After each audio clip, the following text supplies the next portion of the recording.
All right. First, while we're getting ready, I wanted to thank Tiffany and Pace Land Use Law Center and Goldstein Hall for putting this together every year. It's a tremendous opportunity for everyone in the counties to meet and get together. I want to introduce our moderator. David McKay Wilson is the Tax Watch columnist at the Journal News, lowhud.com. He's written about housing and religious organizations since coming to Westchester in 1986 to cover the city of White Plains and a local church fighting to build a homeless shelter at that time. Last week, he wrote about a Dobbs Ferry church building a sanctuary apartment for immigrant families fighting deportation. And with that, I turn us over to David McKay Wilson.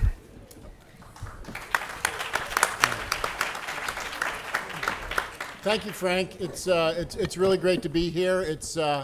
I've been writing about housing in Westchester for over 30 years, and I always seem to come back to it. It's an issue that brings together race, class, economics, and the quality of life for all people in Westchester. It's a very important issue.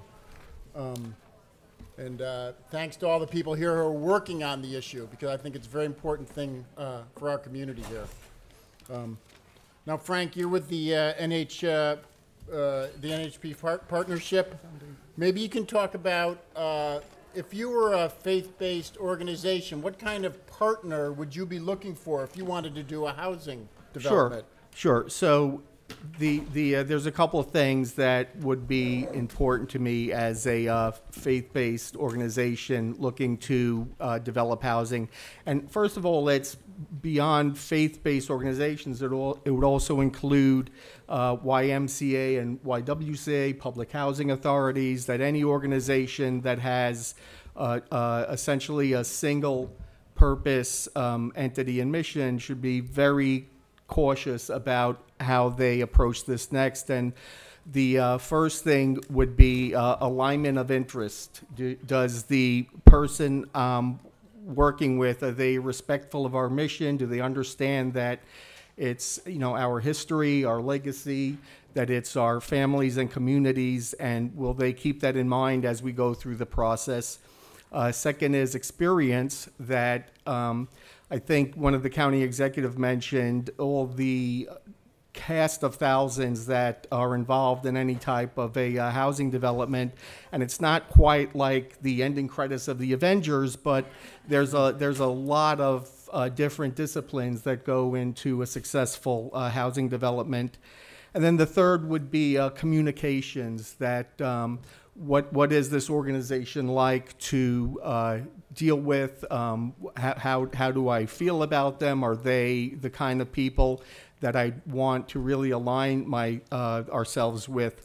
So, short answer would be experience, alignment of interest, and communication would be the keys I'd look for in selecting a development partner.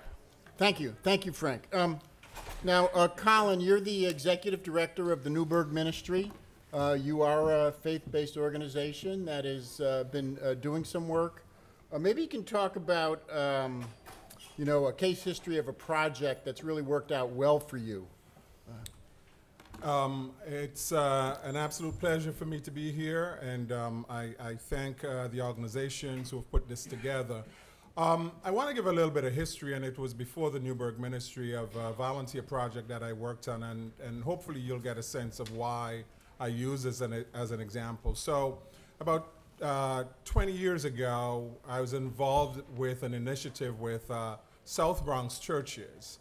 Back in the day when the South Bronx, particularly around St. Mary's Park North, was pretty run down. There were tons of issues, and the overarching issue was that poor working families could not afford to own a home.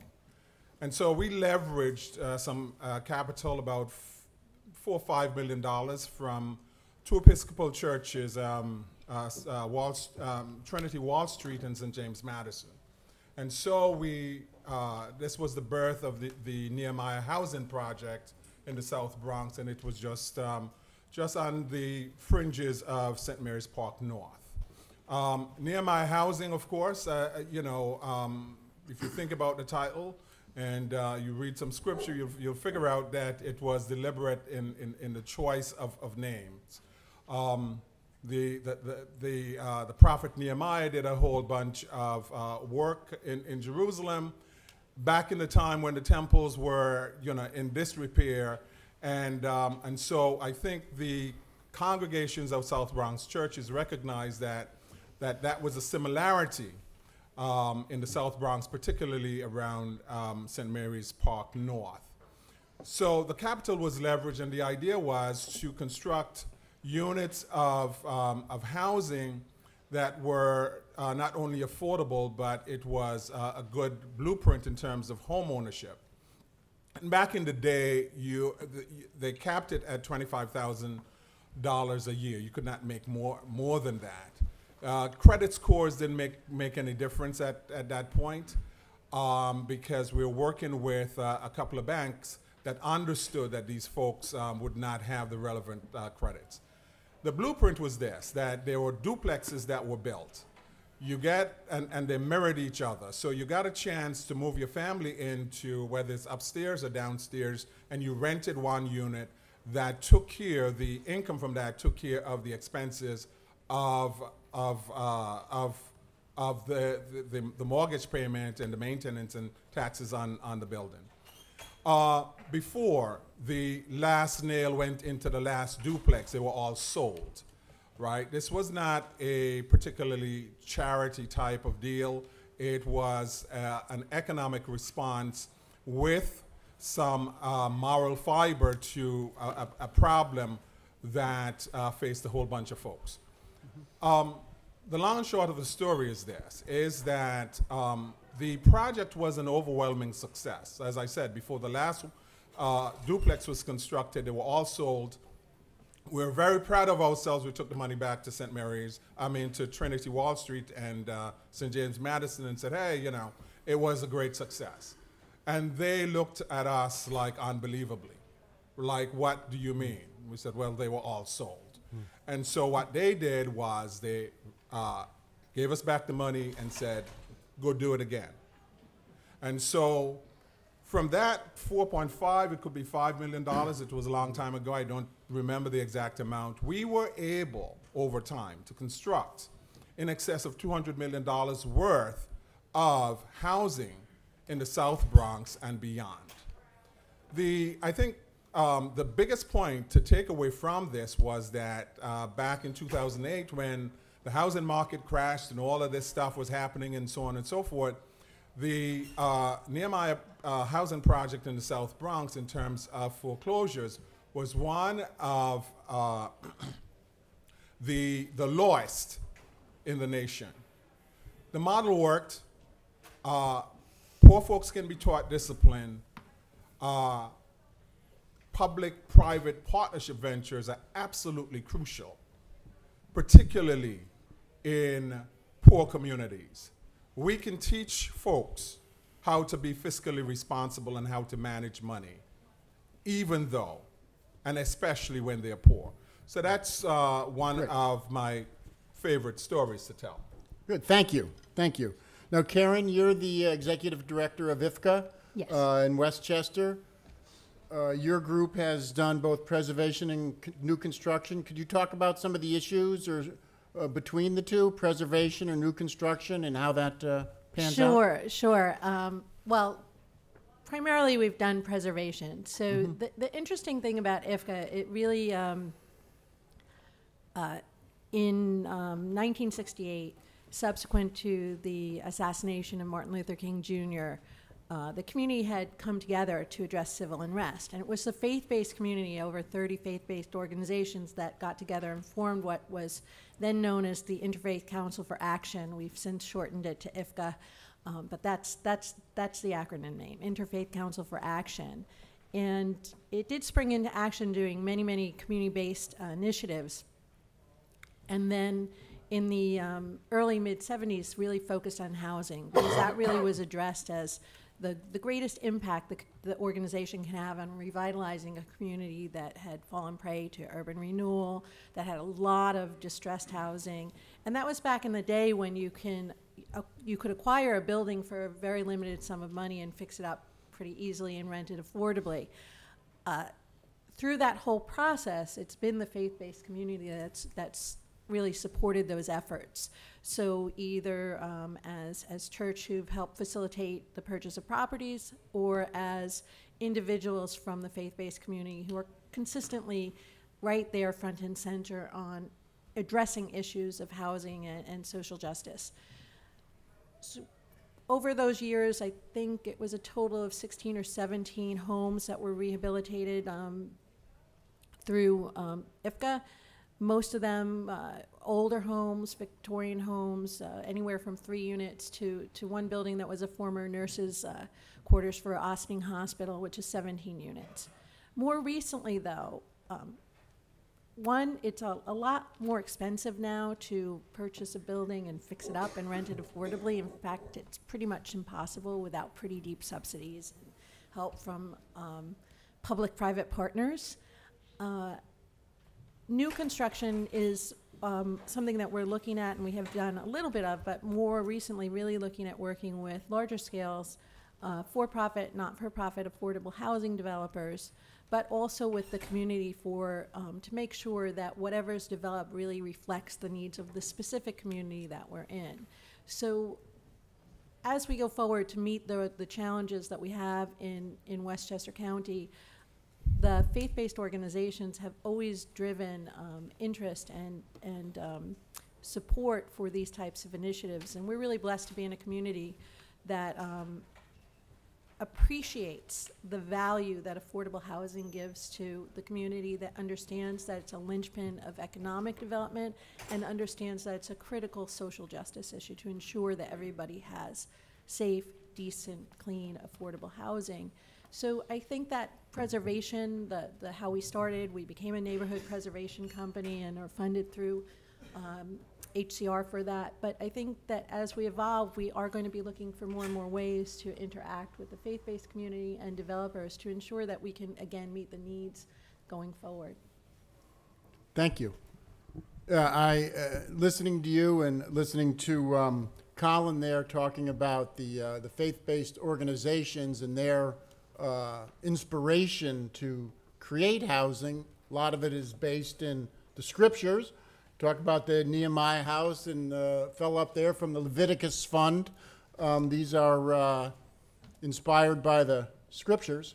And Jason, I wonder if you could provide an overview of faith-based affordable housing, because it's really been a major driver in the region here. Just provide an overview of that. Sure, thanks, David. So just to give some context, hi again.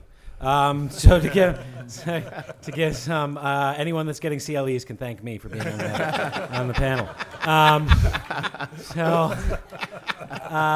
To give a little background, Goldstein Hall and myself in particular, as an attorney in Goldstein Hall, work heavily on faith-based development projects. And some of them are affordable and some of them are not, and some of them are in the Hudson Valley and some of them are not. I guess we can talk a little bit about the history. I think that has been laid out really in the advocacy and the alignment of mission. But there's a lot of opportunity here as well, and I think I would be remiss for my faith-based clients, but also for everyone in this room, not to sort of put bold and underline as to what I think that opportunity is. Because as you can hear, there have been faith-based organizations that came together previously and currently to do a lot of advocacy, but I think that there's more opportunity than just that. And here is the short. The first is faith-based organizations, I think, for the most part, are ubiquitous, right? You know them in your town. And so there's lots of opportunity there for the advocacy, but there's also opportunity for development. And for many faith-based organizations, it's no secret, we are becoming a less actively religious society, and so there are these great structures that have huge capital needs and lots of land, and they are have huge deferred maintenance. And so both because of the capital need of these faith-based organizations, in many but not all circumstances, and the asset rich land position therein, there's a great synergy or an opportunity here. I'm going to pause for a minute to say this drives me crazy as representing faith-based organizations, because particularly in Harlem this comes up a lot. There was an article on faith-based development or churches sort of evaporating in Harlem and being turned into luxury condos, and the community is in arms. And they're in arms when the church shutters its doors and then the demolition starts. And my question back to the community was, where were you 10 years ago when they started having financial trouble? And maybe there was an opportunity to have a community asset here before that got so dire that they said, you know what, we're throwing up our hands and we're not going to have a presence in this community anymore. So, so that is my plea to you. I just wanted to throw out some quick numbers, and then I will stop talking. And David, I think you would appreciate this, because maybe I've seen an article on this, and maybe it was written by you, but I did a quick search of the properties in the Hudson Valley counties that are exempt from property tax because they're religious. And in the Hudson Valley counties total, there are almost 5,000 properties that are exempt from property tax because they're religious. And just to give you, whet your appetites a little bit, because you're all in your own counties, there are 1,300 in Westchester, 150 in Putnam, 500 in Dutchess, 1,000 in Rockland, almost 700 in Orange, and 500 in Ulster. That is a whole lot of opportunity, both for mission and development, that I think is untapped. How many people, this will be my last question, I'll stop talking. How many people here are here, you may be people of faith, but specifically here representing a faith-based organization? We need to get these people in the room. Right. Oh, yeah. Yeah. Thank you. Thank you, Jason. Richard Roberts, he's with the Redstone Equity Partners. He's been involved in affordable housing for many years. And Richard, I wonder if you could describe an example of financial partnerships with affordable housing, the kind that you've seen to work best and ones that maybe have some problems. Yeah, sure. Thanks for the opportunity to be here. I think that the thing that we like to keep in mind is that it's not a one-size-fits-all situation. There are many different types of faith-based organizations involved in development, both on a direct basis and as partners, or in some kind of tangential or peripheral role. We have, as an example, done a fair amount of financing with the Archdiocese of New York and their development arm, affordable housing development arm, Catholic Homes, which is focused on developing in both Manhattan and in the Bronx, primarily. They are much different than the typical faith-based developer that we come in contact with. They are very large. They are very established. They are very well-heeled. They have a lot of resources, a lot of people. They're hiring people all the time who come in and really know the various programs and funding streams and have relationships in those communities. But they've got a very definitive strategy. They're focused on rehabbing and revitalizing their existing portfolio, and then doing new construction as a preservation strategy, and then doing new construction on land that they own and control. And it's worked very well, and they've been very successful. And they are both easy and difficult to work with for different reasons. I mean, they're easy because they are sophisticated, and they're difficult because they are sophisticated. And so that is that's one example. We also, I've done a variety of different things in affordable housing, as my wife likes to say. She said to me a couple years ago, the internships have to stop. And so I've been at Redstone for a while now. But the first thing I worked on when I got to Redstone in 2011 was the financing of a building that was done by a church in Mount Vernon that had bought a building near their sanctuary, and had committed and spent $1.9 million of their own money on renovating the building. And then they stopped because they it wasn't quite clear if they ran out of money or they decided they didn't want to spend more of their money, or it was kind of going in a direction that they didn't like, and so they just stopped. And then they came back around and they applied for 9% credits. They got a credit award, and we were able to finance that building, partnering with our investor partner at TD Bank, and were able to complete the project. But it was a very, very dicey proposition because they had, and in the eyes of New York State and HCR, there were a lot of problems with the way the project had moved forward, because they had already invested a bunch of their own money in ways that they wanted to invest it, not necessarily in ways that conformed with the programs. And so we had to do a bunch of stuff and finagle that and work on that in a creative way. But they did something very smart. They put together, in that second iteration of the project, they put together a very, very strong team. They got a great consultant. They had great lawyers, and they had great banking relationships and financing relationships, particularly with CPC and TD. And so we were able to really kind of get that project moving forward because of the strength of the team that they assembled around them. And so that's an important. If you're not the Archdiocese, putting together that team that can really do what's necessary in order to help you move the development forward. And sometimes that requires taking on a partner. Sometimes people don't want to take on a partner. I always remind them that, because they don't want to give up either control or economics, and I always remind them that 100% of nothing is still nothing, and 25, 30, 40, 50% of something is something. And so we try to have people keep that in mind. But if you're not willing to bring on a partner, at least be willing to put a team together that is going to help you move the project forward. These projects are so complicated. They've got a ton of acronyms and conflicting rules and requirements. And apropos of your question, people in the faith-based community that maybe have these development projects aren't here today to maybe learn about that stuff. And even if you did sit here and you didn't know anything about it, it would be very hard to make heads or tails of it. I mean, I've been in this business almost 25 years, and there's a lot of it I don't understand. And so we've got to work with partnerships and teams in order to be able to make that happen. So that would be my take on it. Super. Thank you. Our next speaker is Jim Ryan. He's a landscape architect.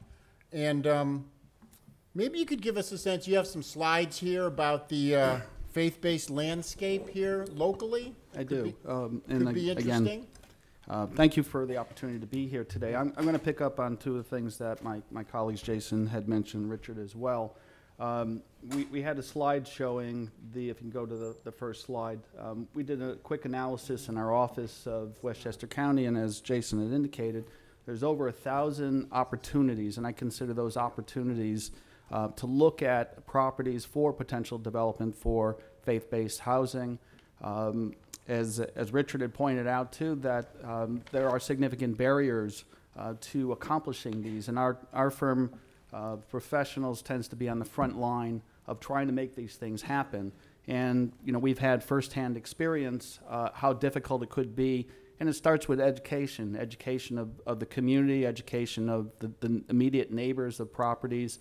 And because you have so many properties in play, there's also a fear amongst several communities that if you allow, in one particular instance, an opportunity for affordable housing on a religious property or a tax-exempt property in their community, that you're going to get flooded with these, and that's a serious issue.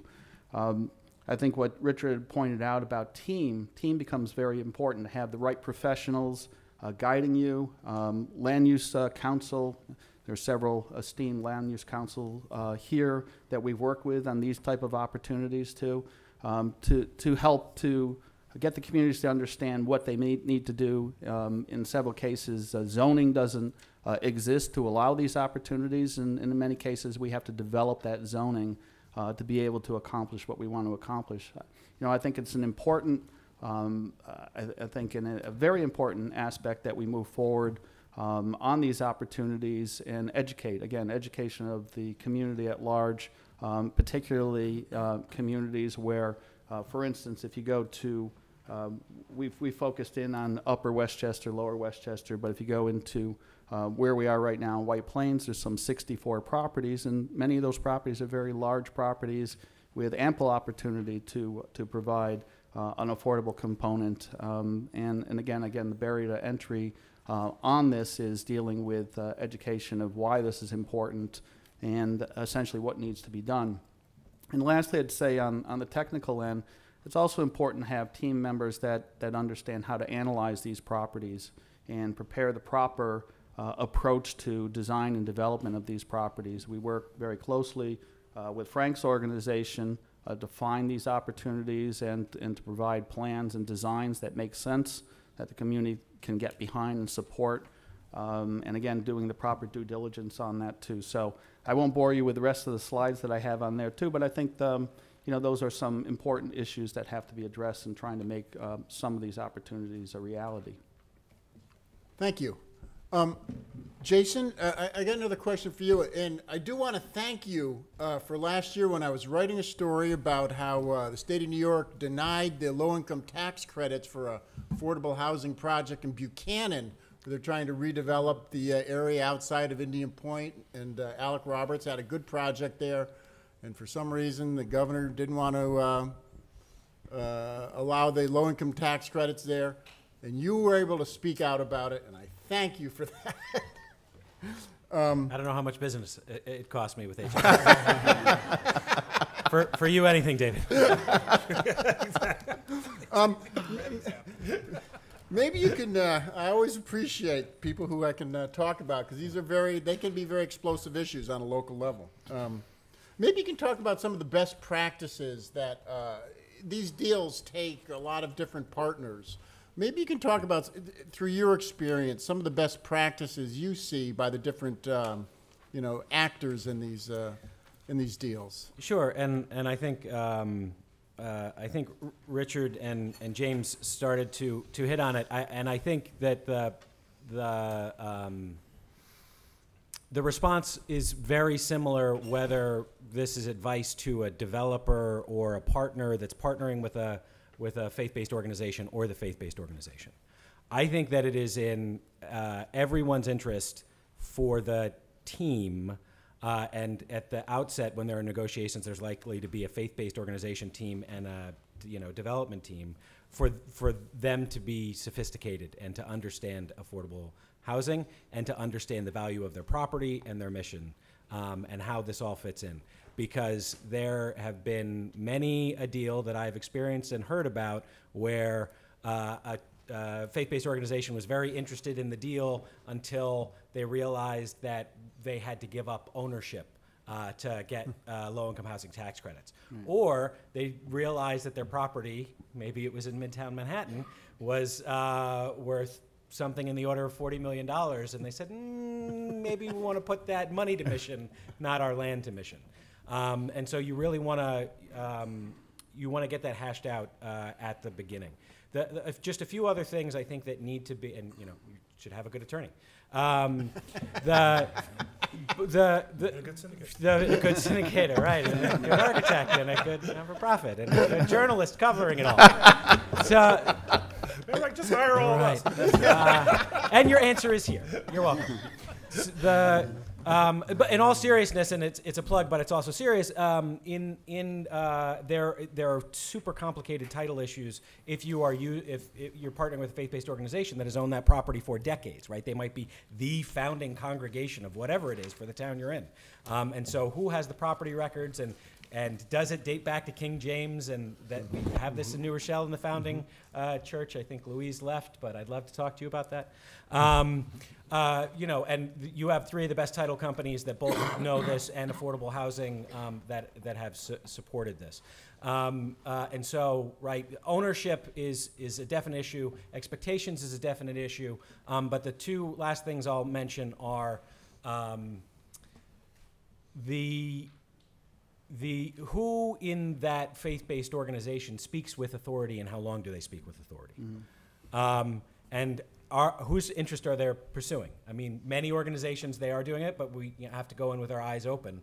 And for some leaders, this is like a retirement plan, and maybe that's okay if the congregation says, yes, we want you to be our pastor for forever, and so we want to build a parsonage in this for you. As long as that is disclosed and above board and everyone scrubs it, that can be fine. But as soon as somebody's saying like, well, I would also like a cruise and nobody's going to know about this, you start to have some trouble there. And then the last is any faith-based deal is going to have another level of approval that's necessary that you've got to build into your timeline, which is called the 510, 511 process. And that just happens to be the statute. So any land, any real property that is owned by a faith-based organization must be approved by the court, and if it's a non-denominational organization, it has to be approved by the Attorney General. And if it is what's called the mainline congregations, it usually needs to be approved by a hierarchical body. And there have been many a project that have been torn asunder by those hierarchical bodies that said, who is this you bring me? Why are you developing your land? No, thank you. And there have been a lot of pre-development dollars wasted. So you really want to have the right team, and you want to understand the issues. Torn asunder was a very good biblical phrase. Yes, right. Going back to the scriptures. Richard, a question for you. I know in many of I've become involved in many of these issues when it hits the municipal level and the municipal governments are involved, and you have various people on other sides. You may have some who may want to be demonizing affordable housing as something bad for the community. Sometimes the municipalities. What is the role of the municipality, and how does the faith-based organization manage that relationship? Yeah, well, there are a couple different, there are a lot of different models, and it's not a one-size-fits-all situation.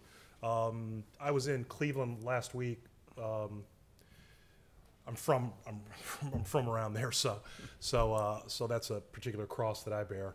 But I was in, I was there, and I got together with a good friend of mine from college who is now a pretty significant minister in Cleveland, and he is the minister of a church called the Elizabeth Street Baptist Church, and they have they are in a community, and they really are the last remaining institution of value, kind of both human capital, social equity, financial capital, wherewithal, kind of in the community in which they are, in which their sanctuary is located. And they're doing something interesting. They're playing a leadership and convening role with local government, because local government really doesn't have the credibility with the community to push forward an affordable housing, economic development, community development agenda. And so they're not really looking to be the developer themselves.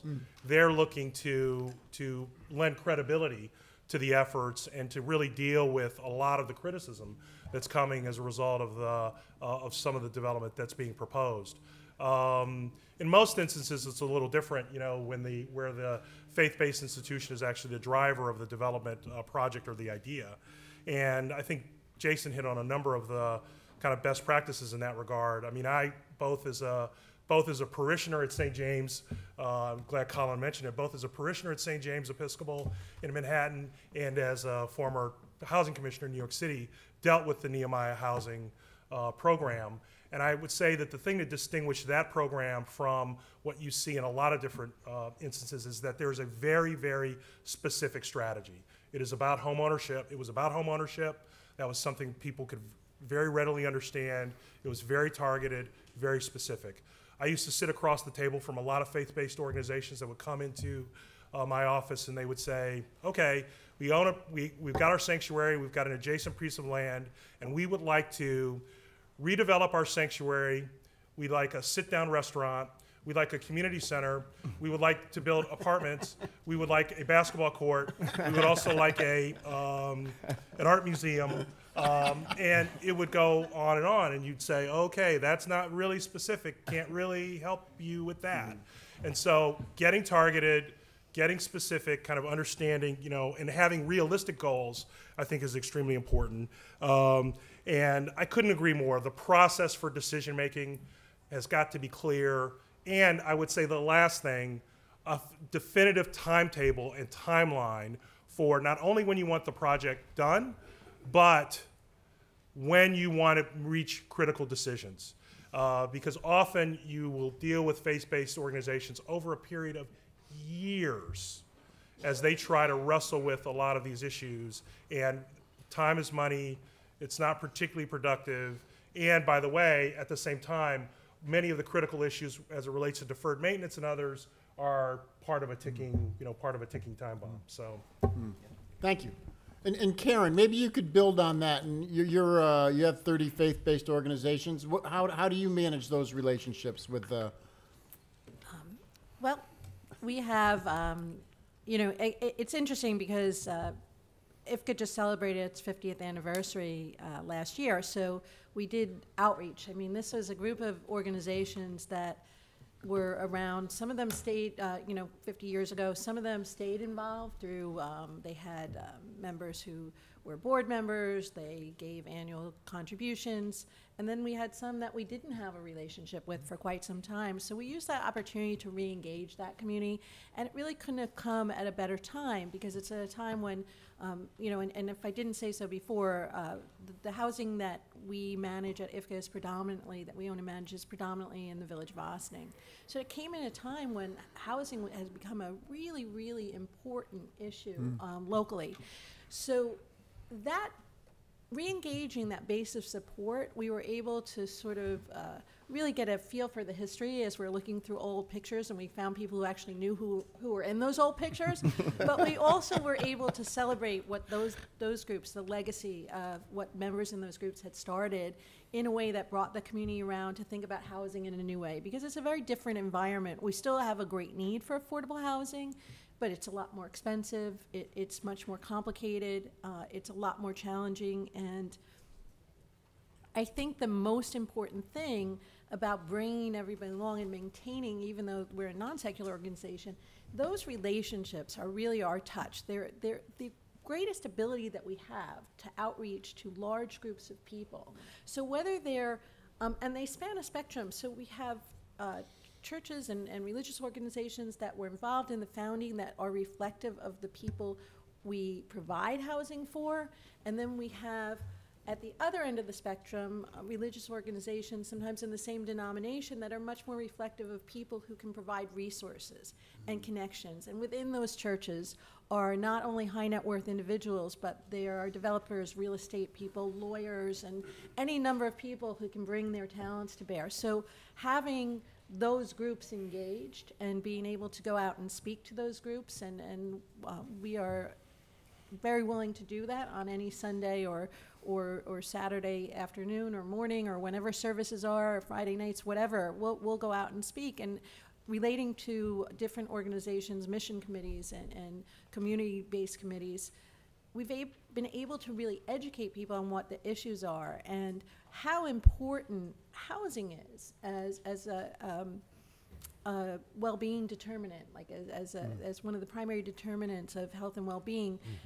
And that's sometimes lost in communities, even communities that are really generous, such as Ossining, where we have tremendous private sector resources for early childhood education and childcare, and for community-based health.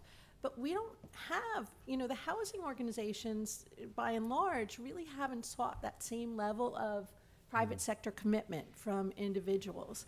And what's so wonderful about that is that you can really engage people in a different way, so that they understand that the early childhood education that's so incredibly valuable, and the health care, the preventive care, the prenatal care that's so valuable, can be actually undermined if somebody is going home and living in a very substandard condition, or somebody doesn't have access to housing. And again, the faith-based organizations offer a very efficient way to get that message out, to help educate people, and to drive resources, funding, advocacy, to do things like we're not going to solve this issue that easily. And the more we educate people about how important it is to make sure people are housed well and what the economic return on that, the social return, the return for your community is, it's invaluable. And for organizations like mine that don't really have the ability to do large campaigns, it's been critical. I just want to add one more thing. When we look at what we want our communities to be, and when we look at economic development and economic initiatives for our communities, our county, we want to be able to say that we have the best healthcare systems. We want to be able to say that we have the best schools. We want to be able to say that we have vibrant retail establishments and restaurants. We will not be able to say that if we don't address the fact that many, many, many people, sometimes up to 50% of people who work in those institutions, do not make enough to live in our communities or our counties.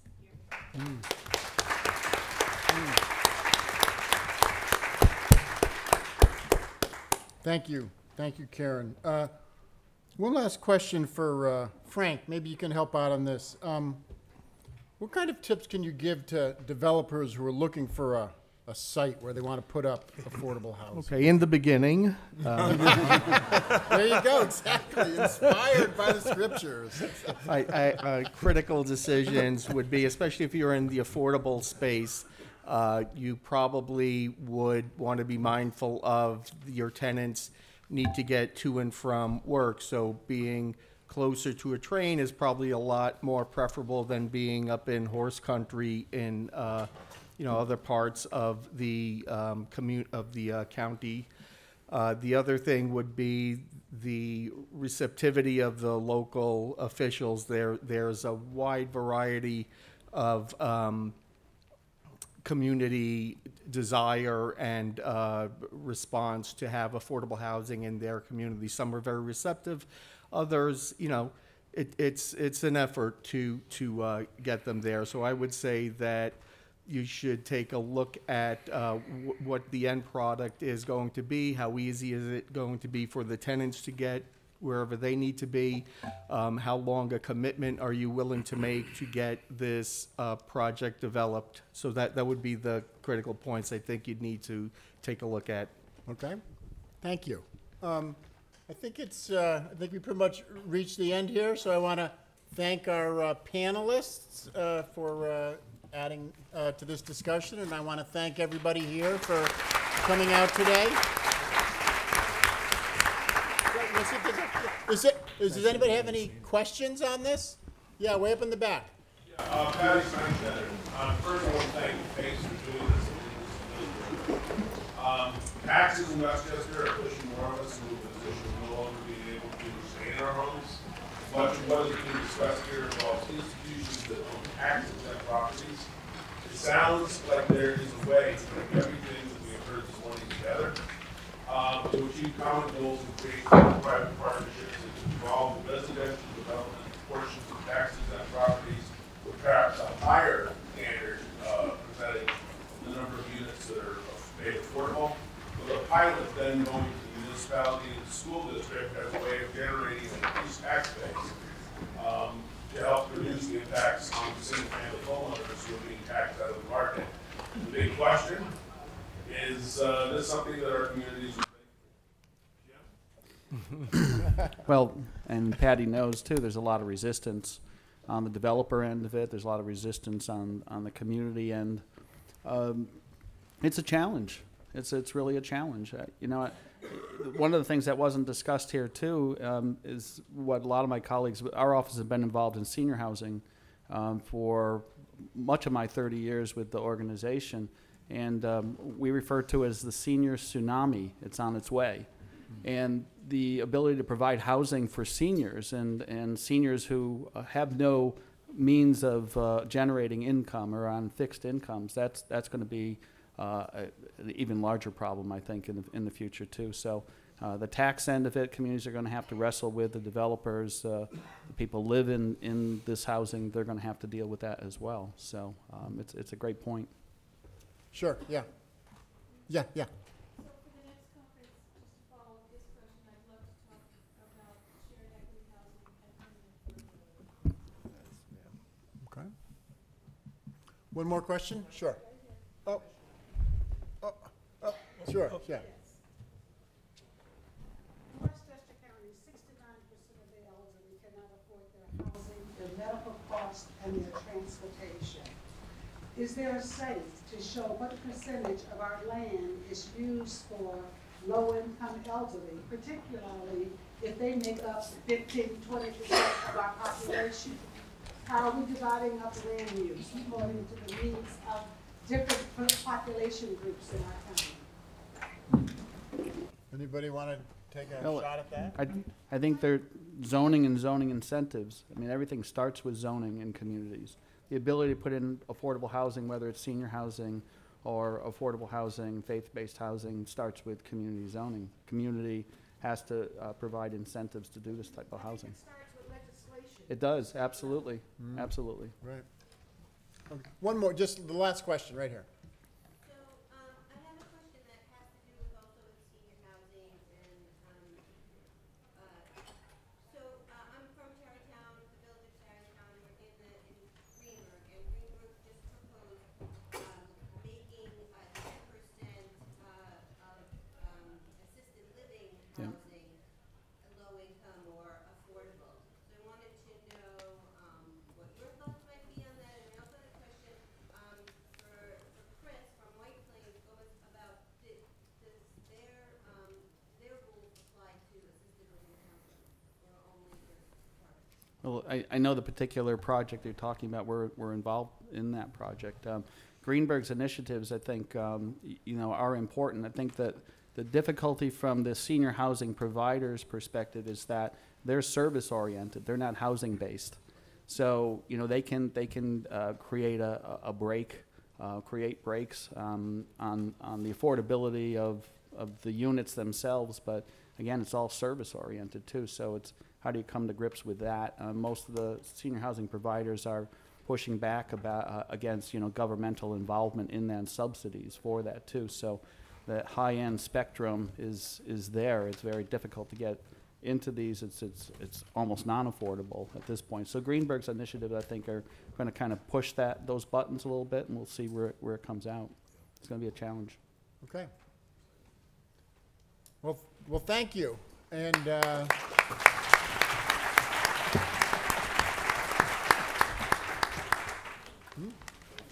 Yeah, I'm going to go to the podium. Hold on one second. okay. Yeah, thanks. It's easier for me to stand and be more authoritative. Good. So a couple quick announcements. One, there is a survey. To your point, second to last question, we would love to know how this was, how it can be better. Will you attend next year? If not, why not? If so, why? So please fill that out. If you are an attorney, in addition to suffering through my attendance on this panel, you need to sign out. There's networking until 1, so please eat and drink your fill, and then at 1, get out. And then just a whole bunch of giant thank yous. So, of course, the Pace Land Use Law Center, who hosts us and put this together, thank you so much. Thank you, Tiffany and staff, and particularly a big appreciation to Anne Marie, who I think is still out in the hallway. So thank you very much. And I want to thank Rose, the Housing Action Council, and then particularly our sponsors. I won't name them by name, but please pay attention to who they are and give them business, because they're allowing us to have this conversation. Seriously. Thank you.